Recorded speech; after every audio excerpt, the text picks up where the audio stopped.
আচ্ছা, ট্রে শুরু করেন। হ্যাঁ, ট্রে শুরু করেছি। ট্রেটা একটু ভোসা দরকার ছিল রে। একটা কাপড় আছে, কালকে ভোসানো। আচ্ছা, এই যে এইটা কি? This is a upper removal appliance with anterior bite plane.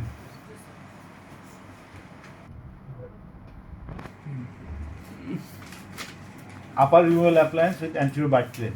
হ্যাঁ, অ্যাডামস অ্যান্ড লেভিয়াল বুক সাইডে পাওয়া যায় না কেন এই শয়তানটা?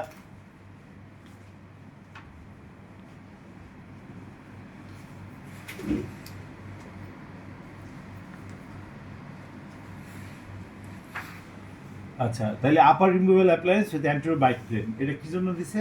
এটা দিছে ডিপ বাইট কারেকশন করার জন্য। অ্যান্টিরো বাইট প্লেন কীভাবে ডিপ বাইট কারেকশন করে? যে বাইকটা ওপেন করে দেয়, তখন পোস্টিরিয়র দাঁত একটা আরেকটার দিকে উঠে তখন সামনে ডিপ বাইট কারেকশন হয়। এটাকে বলা হয় রিলেটিভ ইন্ট্রুশন, নাকি? জি স্যার, রিলেটিভ ইন্ট্রুশন। হ্যাঁ, মানে মনে হয় যে সামনের দাঁত ভিতরে ঢুকা ডিপ বাইট কারেকশন হচ্ছে, আসলে তো সামনের দাঁত ভিতরে ঢাকে না, পিছনের দাঁত একটা আরেকটার দিকে উঠে মনে হয় যে ডিপ বাইটটা কারেকশন হয়ে গেছে। তাহলে এটা ছাড়া এটাতে কী আছে? তাহলে এইখানে লেবেল বোটা কী জন্য ইউজ করছে?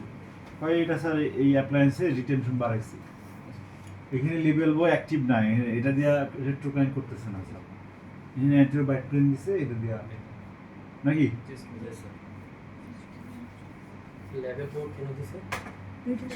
রিটেনশন, অ্যাপ্লায়েন্সের রিটেনশন বাড়াইছে। ঠিক আছে, আর কোনো কোশ্চেন ধরবে এটা থেকে? এখান থেকে এগুলাই ধরবে, আর কি ধরবে? এটা কেমনে বানাইছি ধরতে পারে, স্টেপগুলো বলবা। প্রথমে ওয়্যার বেন্ডিং করছি, তারপরে এটা পরিষ্কার করছি, করে তারপরে এগুলাকে হিট ট্রিটমেন্ট করছি। হিট ট্রিটমেন্ট কীভাবে করছি ওগুলো ধরতে পারে। একটা ফ্লেমের কয়টা লেয়ার আছে ওগুলো ধরতে পারে, কোন জায়গায় করে হিট ট্রিটমেন্ট। হ্যাঁ, তারপরে কীরকম কালার হয় হিট ট্রিটমেন্ট করলে, তারপরে ধরতে পারে। তারপরে কী করছি? তারপরে এটাতে সেপারেটিং মিডিয়া দিছি, তারপরে এগুলাতে বসাইছি, যন্ত্রগুলা বসায়া ওই যে বক্সিং তো লাগে নাই বেড়া। হ্যাঁ, তারপরে সেপারেটিং মিডিয়া দেওয়ার পর শুকাইছি, শুকানোর পরে এই যে কি স্প্রিঙ্কেল মেথডে মনোমার আর সেট পলিমার দিছি, দিয়ে এটা বানাইছি। হ্যাঁ, দিয়ে তারপরে এটা পলিশিং করছি, ট্রিমিং করছি। হ্যাঁ, দিয়ে এভাবে এটা তারপরে সিরিজ কাগজ দিয়ে ঘষছি, কিউমিস পাউডার দিয়া কটনের হুইল দিয়ে ঘুরাইছি, ঘুরায় পলিশ করছি। এইগুলাই বলবা, এটা না পারলে তো হবে না। এই ইনস্ট্রুমেন্ট কমে গেছে, ফালতুগুলো বললাম একটা করে ইনস্ট্রুমেন্ট বানাও, বানায় না।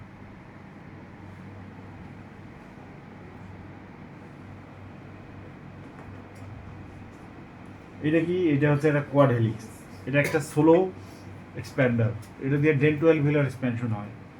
এটা 3টা কোয়াড থাকে, 3টা হেলিক্স থাকে, 4টা, এই 4টে হেলিক্সে এক্সপ্যানশন করে। এই হেলিক্সে এইভাবে এক্সপ্যান্ড করে, এই হেলিক্সে এইভাবে, আর এই হেলিক্সে খুলে দেয় এইভাবে, পিছন থেকে খুলে দেয়, বুঝছো? আর এই হেলিক্সে এইভাবে এক্সপ্যান্ড করে। স্যার এটা আমরা কোথায় অ্যাক্টিভ করেছি? আচ্ছা, এইটা সাধারণত ক্লেপ প্যালেট ছোটো বয়সে আসলে এটা দিয়ে এক্সপ্যানশন করে ক্রস বাইট কারেকশন করা যায়।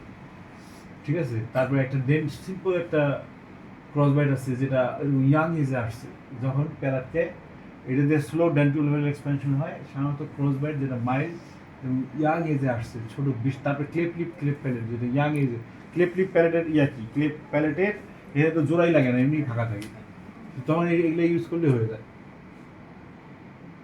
এটা কি ধরনের? এটা কিন্তু ফিক্সড।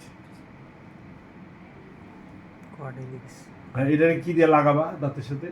লুটিং সিমেন্ট দিয়া, জিআই সিমেন্ট লুটিং, ওইটা দিয়া এই ব্যান্ডের মধ্যে দিয়ে লাগাই দিবি, দিয়ে আর রুগী এটা খুলতে পারবে না। আর এটা কি করছে? এই তারটারে সোল্ডারিং করছে, দিয়ে সোল্ডারিং এর প্রিন্সিপাল ধরতে পারে। সোল্ডার কি জিনিস, এই কেমনি জানি সোল্ডারিং করে। হ্যাঁ, প্রথমে এই যে এটা প্লেস করে এই লোহাটারে কাছাকাছি নাই, দিয়ে পরিষ্কার করে। হ্যাঁ, করে কি দেয়? প্রথমে ফ্লাক্স দেয়, ফ্লাক্স। হ্যাঁ, ফ্লাক্স যে পর্যন্ত দিবা ওই পর্যন্ত এই মেটালটা গলাইলে ওই পর্যন্ত ফ্লো করবে, তারপর আর ফ্লো করবে না, বুঝছো?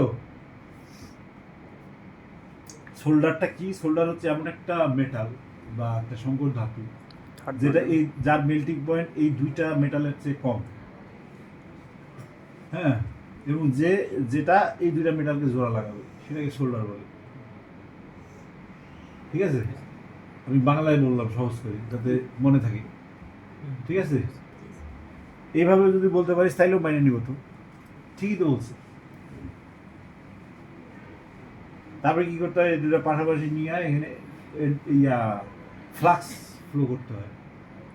তারপরে অ্যান্টি ফ্লাক্স নামে একটা আছে, জিনিস আছে, একটা পেন্সিলের মতো, যেটাতে দাগ দিয়ে দেওয়া যায় যে এই পর্যন্ত যেন মেটাল ফ্লো করে, তারপরে এর বাইরে যাবে না, আর লিমিট করে দেয় স্যার। হ্যাঁ, তারপরে কি করি, তারপরে একটা নির্দিষ্ট তাপমাত্রায় যে সোল্ডার ইউজ করব, যে তাপমাত্রাটা গলবে ওটা ফ্লেমে ওটা গলায় এখানে দিয়ে দিলে যেখান দিয়ে ফ্লাক্স গেছে ওই পর্যন্ত ফ্লো গলে চলে যাবে।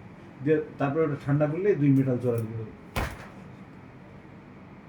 ঠিক আছে, কয়েকটা সোল্ডারের নাম জিজ্ঞেস করতে পারে, বলবা কয়েকটা সোল্ডার, সিলভার সোল্ডার, সেগুলোর কম্পোজিশন কি। তারপরে এইটারে দাঁতের সাথে কি দিয়ে ফিক্স করবা, জিআই লুটিং সিমেন্ট দিয়ে, গ্লাস হ্যান্ডামার সিমেন্ট লুটিং ভ্যারাইটি দিয়ে এটার সাথে লাগাই দিবি। আর কোথায় অ্যাক্টিভেট করে, এই জায়গায় আর এই জায়গায়, হেলিক্স গুলোতে স্যার। হ্যাঁ। আর এটা কি ধরনের এক্সপ্যানশন হয়, ডেন্টাল ভেলো এক্সপ্যানশন। এক্সপ্যানশন কতক্ষণ করবা, যতক্ষণ না ক্রস বাইট কারেকশন হয়েছে, ওভার কারেকশন হয়েছে। ওভার কারেকশন মানে কি, এই যে প্যালাটাল যে কাস্প আছে, এটা নিচের দাঁতের বাক্কাল কাস্পের সাথে যে লাগবে, এটাই হচ্ছে ওভার কারেকশন। নর্মালি এটা বাক্কাল কাস্পে লাগে না, এটা সেন্ট্রাল ফোসার মধ্যে থাকে, কিন্তু হাফে কাস্প ওভার কারেকশন করতে হয় যাতে এটা খুলে নেওয়ার পরে রিল্যাপস হইলে নর্মাল হয়। রিল্যাপস তো হবেই খুলে নিলে। এটা কতদিন পর্যন্ত রাখতে হয়, যে ওভার কারেকশন করেও 6 মাস রাখতে হয়, তারপরে খুললে নর্মাল হয়। ওভার কারেকশন হওয়ার পরেও 6 মাস রেখে দিতে হয়। এই যে এতক্ষণ কেন রিটেনশন দিব, এটা একটা রিটেনশনের কারণে। এই রিটেনশনটা এতদিন ধরে কেন দিতে হয়, 6 মাস 1 বছর ধরে রিটেনার দেয়, যে হাউলি রিটেনার মনে করো, এটা কেন 6 মাস 1 বছর দেয়, এটা কখন দেয়, ট্রিটমেন্ট শেষ হয়ে দেয়, রিল্যাপস প্রিভেন্ট করার জন্য। রিল্যাপস প্রিভেন্ট করার জন্য। তাইলে এখন রিটেনশন কেন দেয়, রিটেনশন দেয় যাতে কতগুলো ফ্যাক্টর আছে, যেমন বিভিন্ন ধরনের পেরিওডন্টাল ফাইবার যেগুলো অবস্থান চেঞ্জ করছে, তারা আগের জায়গায় ফিরে আনতে চাবে দাঁতকে। পেরিওডন্টাল ফাইবার বিভিন্ন আছে, হ্যাঁ, একটা আছে সুপারভেস্টাল না, যেগুলো সুপ্রাজিঞ্জেবল ফাইবার, সেগুলা রিমডেলিং হইতে 40 সপ্তাহ লাগে। আর যেগুলা অন্যান্য fibre, principal fibre, oblique fibre, horizontal, যেগুলা পেরিওডন্টাল ফাইবার, যেগুলা ভিতরে থাকে দাঁতে, যেগুলা সুপ্রাজিঞ্জেবল না, সেই ফাইবারগুলো রিমডেলিং হইতে 4 সপ্তাহ লাগে। এই রিমডেলিং 40 সপ্তাহ মানে প্রায় 1 বছর। 40 সপ্তাহ লাগে দেখে আমার রিটেনারটা 1 বছর করতে হইল। Causes of bilious traction of the periodontal fiber. তারপরে কি, বোন যেটা তৈরি হয়, এই যে নতুন বোন তৈরি হলো, দাঁত নতুন জায়গায় গেল, এক জায়গায় নতুন বোন তৈরি হলো, এক জায়গায় রিজপশন হলো বোন।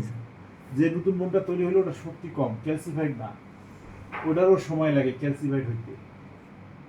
তারপরে দাঁত নড়ানোর আগে এই যে ট্রাবিকিউল যেটা ওই বোনের মধ্যে থাকে, নড়ানোর আগে এটা প্যারালাল ছিল, নড়ানোর টাইমে এই ট্রাবিকিউলগুলি দাঁতের রুটের সাথে 90 ডিগ্রি অ্যাঙ্গেলে অবস্থান করে যখন দাঁত নড়ে। তারপরে রিটেনার দিলে এগুলো আস্তে আস্তে আবার প্যারালাল হয়, কার সাথে, দাঁতের রুটের সাথে, তখন এগুলো স্থির হয়। এটা যতক্ষণ 90 ডিগ্রি আছে ততক্ষণ ধরে দাঁতটা আগের জায়গায় টাইনে নিতে চাইবে। এই বোনের যে রিমডেলিং সেটার সময় দেওয়ার জন্য রিটেনশন দিতে হবে। পেরিওডন্টাল ফাইবারের যে রিমডেলিং, এটার জন্য 40 সপ্তাহ লাগে, যেটা সুপ্রাজিঞ্জেবল ফাইবারের মধ্যে ট্রান্সেপ্টাল আছে। হ্যাঁ, তারপরে হচ্ছে অ্যালভিওলার ক্রেস্ট,